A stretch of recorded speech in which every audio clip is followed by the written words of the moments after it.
My favorite movie of all time is the surrealist psychological thriller movie I'm Thinking of Ending Things, written and directed by Charlie Kaufman based on the novel. I find it really inspiring as a filmmaker, a writer, and an actor. It's on Netflix, and everyone I've ever recommended it to has said something along the lines of, "Oh, that was kind of boring," or "weird, but up your alley." I know, I'm great at selling stuff. I'm a real Wolf of Wall Street. That was speaking of selling myself, though, I'm gonna do that weird YouTuber thing that everyone does and you're supposed to do, and asking you guys to like, comment, subscribe. I have a Patreon now. I'll be posting stuff about videos, my process, my thoughts on things, and a lot of updates on my creative projects outside of videos, including my poetry book, Butterfly Snuff, which is coming out February 27th this year. It contains my thoughts on love, death, relationships, art, butterflies, religion. So yeah, you can find it on Amazon. I'll put the link down below. It'll be available in paperback like this, which has a fun little extra poem that's not on the ebook edition. And then it's also available on Kindle. Back to the video. So I'm gonna do that thing the video essayists do, where I briefly summarize what happens in the movie, its style, and why I think Wikipedia has its genre wrong. I have to lay that groundwork down before I can get around to actually querying the film. Well, that's where I'm going to argue my reading of the film. A trans woman lives out her life as a cis man because she fails the existential crisis. 1. The film. Alright, here's the plot. I'm Thinking of Ending Things follows Jake and a young woman played by Jesse Plemons and Jessie Buckley respectively, in fantastic turns that I'm still quite upset didn't really get them any award season buzz. The couple is on their way to have dinner with Jake's parents. The young woman, currently named Lucy, wants to break up. She's been thinking of ending things. Clever. On the long drive into the countryside, they talk about science, aging, and art. The woman performs a poem called Bone Dog that she wrote. Whenever the conversation lulls, her voiceover returns. She's thinking about ending things. They arrive at Jake's parents' house. It's snowing. He shows her to the barn and they talk about dying animals. They go inside and she meets his dog. His basement scares her. It looks like someone's tried to break in and break out of it. His parents come down and they have a feast. The young woman recounts how she and Jake met at a trivia night. Jake's parents talk about his past. Lucy is a physicist. No, she's a painter. Her name is different. It keeps changing. All the while, a janitor cleans a school. He takes a break and watches a rom-com where a woman is fired from a waitressing gig because she's with a loser, weirdo, sentimental person. It's kind of sweet. At the dinner, Lucy clears away the plates like a waitress. They have dessert. The young woman worries about the snow and wants to leave. The parents talk of aging. She wants to leave. The young woman is alone. She goes upstairs to find Jake, but instead, in his room, finds the poem Bone Dog by Eva H.D., the same one she thought she wrote earlier. The father comes in. He's old now and has trouble with memory. She finds Jake feeding his old and dying mother. Downstairs, the mother is young, younger than at dinner even, talking as though Jake is now a toddler. She sends the young woman to put laundry in that terrifying basement where she finds those paintings she showed off earlier, copies Jake had done of other artists' work. They leave. On the way home, they stop for a treat and fight, of course. Despite the young woman's protests, Jake drives them to his high school to throw away their ice cream. He senses they're being watched and abandons the young woman in his car. She laments their relationship before following it. She reveals that really they never dated. A dream ballet happens where the janitor kills Jake. Jake and the young woman vanish.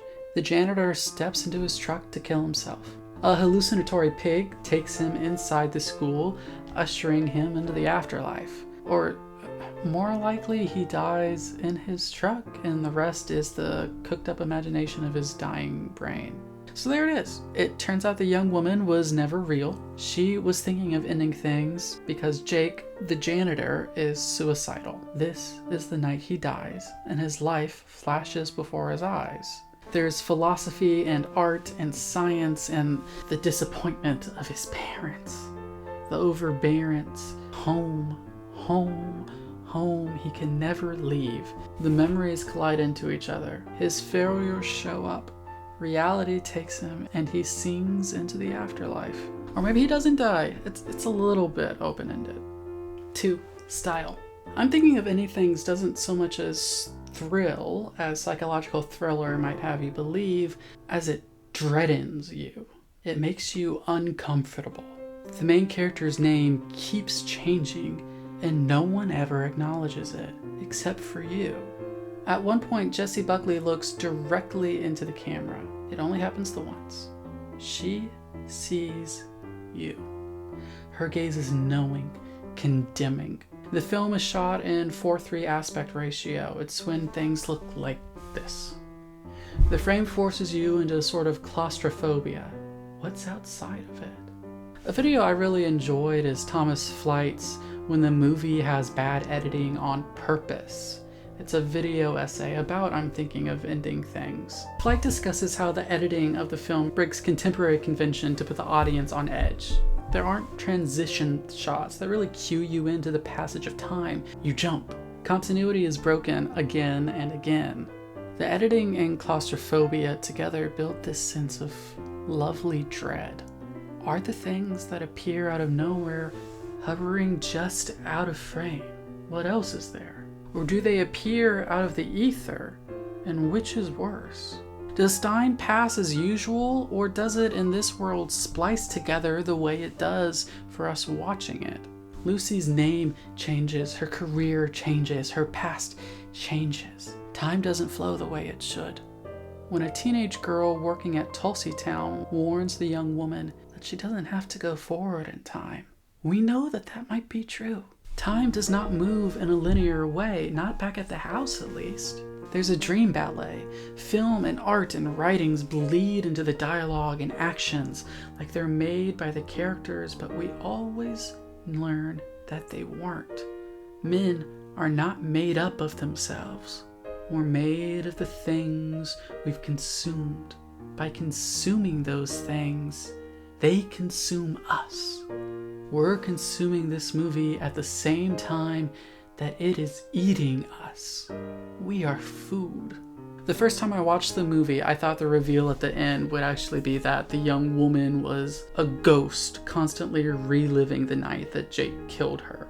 I thought she was bouncing through time in the house because she was haunting the house. At the high school, she finds this bin filled to the brim with discarded milkshakes, like she's done this a million times over and over again, like this is all an endless loop that she can never escape. Think Nell in The Haunting of Hill House. The growing dread led me to believe something of that nature would be behind it all. I was wrong. Speaking of being wrong. 3. Wikipedia's wrong genre. The Wikipedia entry for the film calls it a surrealist psychological thriller, and I think it's wrong. Okay, that's maybe a little bit incendiary, and hearing that you would expect me to tear them apart and prove myself with facts and logic indisputable, but that's really just a clickbaity way of getting to the actual point I'm making. That genre classification isn't the only correct interpretation of genre to give the film. Let's set aside psychological thriller, I agree with that. The thing I take issue with is surrealist. Surrealism as an art movement is typicized by the dream. Things don't necessarily make sense. They're disjointed and absurd. The point of surrealism is to use dreams and absurdism to mine the subconscious, to gain further clues to the psyche and the human condition. Automatic poetry is an exercise I remember doing back in college. Perhaps, an artist would set an alarm for when they'd be in the midst of sleep. They'd wake up, jot down some idea of what they dreamt or the first thing that comes to mind, and then they would sleep again, confer with their notes in the morning. Now, at first glance, I'm thinking of ending things is surrealist. There's the whole animated pig thing near the end of the film, and the dream ballet inspired by the dream ballet in the musical Oklahoma, which appears throughout the movie. The odd flow of time also creates a dreamlike structure. The way the characters flow through things they've read and seen once upon a time also conjures up an idea of how the subconscious works. When you realize this is all the wandering imagination of a suicidal man, you realize this was all a sort of dream. Line after line talks about mortality and wonders if creatures are hardwired for survival or not. What is it that creates us? What led Jake to this life of misery? It's mining his psyche, but I think labeling the film surrealist ignores the central flaw with Jake as a character. He defines himself through other people. The jeers of students at the school he works for, the pride of his mother, the insults of his father. When he feels as though those in his life might embarrass him, he gets angry because of the effect it might have on how others perceive him. In the dream ballet, janitor Jake and young Jake fight each other. The janitor kills the youth, but this isn't time winning out. The janitor in the dance is skeevy and horrid. He's how Jake believes the sneering teenagers view him. Jake finds meaning through others' perception. When the art he likes is critique, he feels personally attacked. He has placed his identity here. He cares deeply about the words others use to describe him. He won a diligence pen as a child, and it has bothered him ever since. This is how others view him, and it's not good enough. Jake's flaw is that he cannot exist outside of others. This becomes even clearer when you realize that Jake is the person actually thinking about ending things. That puts the young woman as a sort of self-insert for him. She's the one sharing his thoughts. She is literally defined by others. Her name is whatever name is given to her by the other people around her. Her career is chosen by the words of those around her, what they say it is, her interests, her past. The world goes out of whack because she is changed by the perceptions pushed upon her, about her, by others. Therefore, in my opinion, the fundamental lens of this film is existentialist. When people think of existentialism, the first instinct is probably to think of a bunch of college students sitting around getting high off dirty bongs or something and going, oh, what if we're in a simulation, man? But it isn't endless questions about the nature of reality. Those questions might get you there by inducing an existential crisis. An existential crisis occurs when you run into the absurdity of the universe. What if there is no answer to it? What if it means nothing? What if there is no afterlife and no cosmic purpose? Absurd doesn't mean comical, it means chaotic, meaningless. Normally, there are 4 responses to the run-in with that crisis, with the absurdity of the universe. 1, you ignore or deny it. 2, you become an existentialist. 3, you become an absurdist. 4, you become a nihilist. I kind of talked about this in my video on It Was All a Dream endings, but don't watch it, it's not good. Most people choose the first option. You're probably familiar with nihilism, that the universe is chaotic and has no inherent meaning. Therefore, there is no meaning, and the pursuit of anything is futile. Nihilism is a dead end, it's nonsense. Ugh. The difference between absurdism and existentialism lies mostly in where meaning is conjured. Both say that the universe is chaotic. It's an absurd universe. There is no inherent meaning to it all. The absurdist says, so therefore, meaning is a human creation, and the pursuit of meaning, choosing to believe things matter, is what matters. And the existentialist says, meaning instead must come from the self. It is following the one thing you know to be true.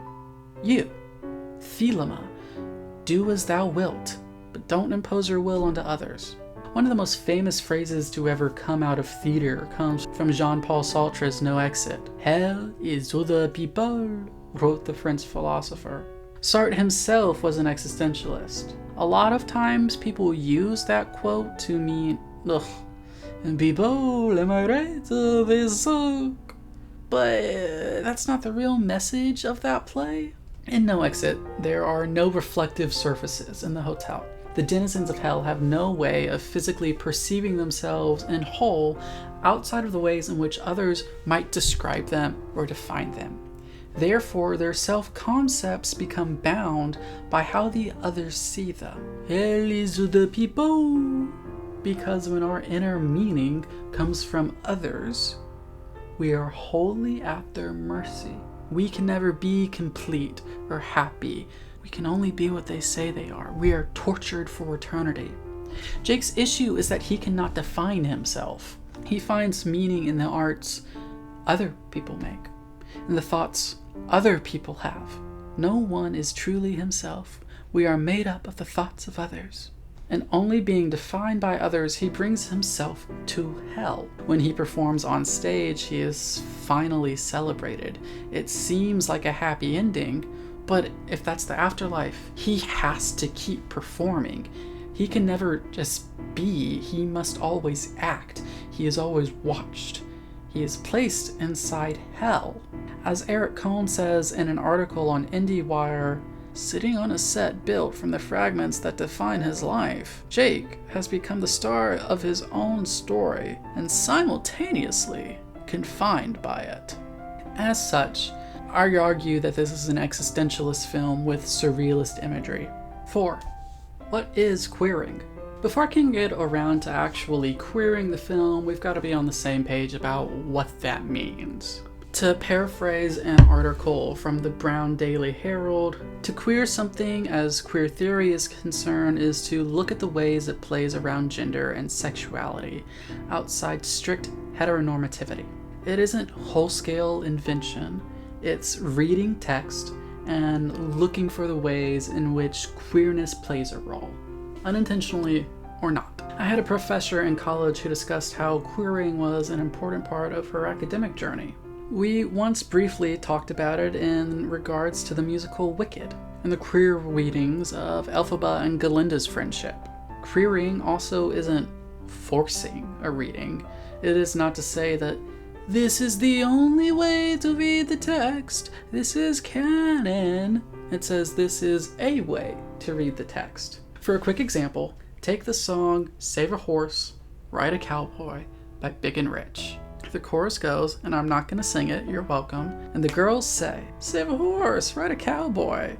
Everybody says, save a horse, ride a cowboy.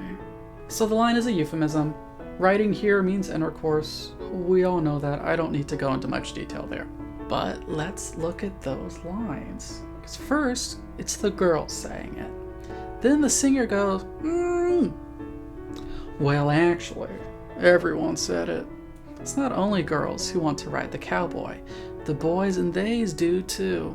But, you might say, what if the non-girls say it because they're cowboys trying to get turned into rides? Well, in the second verse, the singer says, I'm the only John Wayne left in this town. John Wayne was an actor known for Western films. A cowboy. The singer is making clear he's the only cowboy in this city. So when everyone longs to ride a cowboy, he's the only option. Though the singer sleeps with a woman, it's clear that he's entered a town of open queerness, one he is aware of and is willing to brag about. Everybody wants him. 5. Queering, I'm thinking of ending things. Let's examine how I'm thinking of ending things touches on gender. There's a small exchange that has stuck with me ever since the first time I saw the film. I've seen it like 10 times now. I don't know, I love it. And this moment sticks out every single time. The young woman is examining the pictures on the walls, as one does when visiting someone's place. She spots a young red-headed child. It's her. "Who is this?" she asks. "You can't tell? It's me," he responds. And it is. No, she thinks, it was me. That brief exchange is what clued me into the trans reading.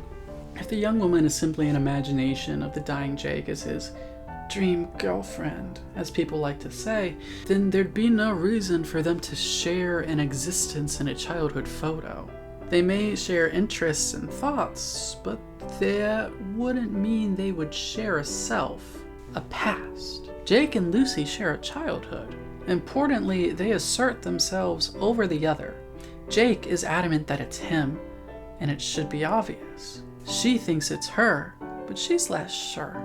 Jake, the performer, tries to show confidence. Lucy, the dream, the narrator, the view from the janitor's dying mind, the self-insert, is less sure. The young woman is also actually there for Jake's childhood. Kaufman shows us that through the way time moves in the house after dessert. The young woman sees Jake's parents in their old age. When I originally thought she might be a ghost, this made sense to me. Especially having seen The Haunting of Hill House not too long beforehand. Ghosts often find themselves misplaced in time. But by the end, we know she's not a ghost, so that can't be what's going on here. It would make sense if the young woman was only an imagined perfect and unobtained love that she would see the future of Jake's parents. He would have had her through all of the ups and downs of his life. She would see him take care of them in their aging. But time doesn't only jump forward. The young woman runs into Jake's mother when she's picking up his toys. He's not seen, but it's clear Jake is a young child in this scene. Maybe a toddler? It's almost as if Kaufman is implying Lucy has always been with Jake. If we had seen him as a young one, would he have been Jake or would he have been Lucy? Well, not Lucy, the young woman. We never settle on a permanent name for Jessie Buckley's character, besides young woman. That's what she's credited as. If we were to approach this from a trans perspective, a queer reading, it's almost like she's trying on names. Does it feel better to be Lucy or Yvonne? What name will she choose? And there lies the horror. The young woman never chooses a name to try. Everyone else gives her one. She never chooses. She never picks out who she is, and because of that, she's unobtainable for Jake. He cannot accept the idea of finding meaning in his own identity, in his own soul. He has to be defined by others, even in this fantasy life he's living as the young woman. You can see this from with how Lucy interacts with his parents. She shows off the art that he tried to make yet when he was younger. Jake discovers that he wouldn't suddenly be treated better when he was being himself. His mother would still give superficial, superfluous responses. His father still wouldn't understand, would still berate him, would find her passions useless. Because Jake cannot pass the existential dilemma, he traps himself. He cannot be Lucy. Lucy chooses to leave. If only Jake had given himself to her, given over himself, they could have both chosen to be free. That's part of the title. Reviewer Brian Tallarico of RogerEbert.com might say. In his review for the film, Tallarico writes, "Yes, of course all days are identical, because we are the ones who bring meaning to them, sometimes falsely and sometimes because we have to, in order to survive these identical days." The title starts to turn in on itself. You can't end things. Nothing ends. It just goes on. And even thinking of ending things could actually break the world in front of you. Meaning is key here. We're the ones who provide meaning. Lucy is the only one who can end things. She's the one who leaves. To use Tallarico's line of thinking, the only way of ending the onslaught, of finding real meaning, would be for Jake to choose to end things. It's not to hurt himself. The movie's not advocating for self-harm, but instead to embrace the young woman. But he can't. And that's his downfall. He builds his meaning through others, and he cannot bring himself to end the performance he finds expected of him, the performativity of gender. In her frustrated, excellently written review for Bright Lights Film Journal, Joel Kidd says, "I'm thinking of ending things is, like so many stories, a story about a man masquerading as a story about a woman, which ultimately makes me wonder why we need to spend so much time trying to figure out how to build a better mask." I was disappointed when Lucy disappeared for the final section of the film, not because there was no longer a female character on screen, but because it felt like the moment when the film ceased to grapple with the implications of what it means for a man to craft a fictionalized woman to suit his own narrative, his own purposes. The very thing, of course, that Kaufman is doing. The thing that male writers do by necessity all the time. The moment when Lucy finds in Jake's bedroom the composite parts of the world inside his head, the text of his personality, stacks of media, mostly books and DVDs. Ava HD is there, of course, and Pauline Kael, "So is a Beautiful Mind," a speech from which is incorporated into the climax of the movie. These are the body parts from which Lucy has been Frankenstein together. But this is treated as a revelation in itself. What I really wanted to know is, what does it mean that Jake has constructed himself and her this way? My answer for Kid is a question. What if the young woman is constructed in the same way Jake is? He too was Frankenstein together. He's snippets of the art and thoughts he finds important in some way. What if it's not a story about a man masquerading as a story about a woman, but rather a story about a woman who masquerades as a man, and in doing so fails to bring herself to life? Jake does craft a fictional woman to narrate this story. Lucy is Jake. If that's the case, I think Kid's frustration might be answered through looking at the film through the lens I do. This is the story of a trans woman who could never allow herself to be herself because she fails the existential dilemma. She never determines meaning can come from the self.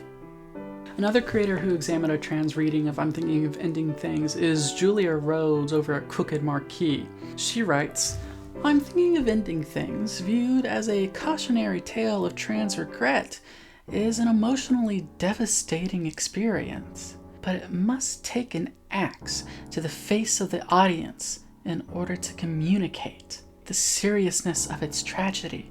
A large part of its devastation comes from Kaufman's subtle suggestion that Lucy could not have chosen otherwise. A view of the self as the product of conditioning allows Kaufman to expand his usual theme of the inescapability of the self into the inescapability of one's circumstances. We do not move through time, as Lucy says. Rather, we are stationary, and time moves through us. I'm Thinking of Ending Things is a meditation on regret, a fantasy of a path in life not taken, which is itself a haunting reminder of its impossibility. Once more, the trans themes and the existential themes converge." Why? I first thought about the queer reading of this film, that a failure to embrace one's gender can result in a harrowing tragedy. I wondered briefly why I connect to this film so much. I don't really think about my own gender identity all that much. It doesn't particularly matter to me. I'm not that masculine and I'm not that feminine. I'm not non-binary.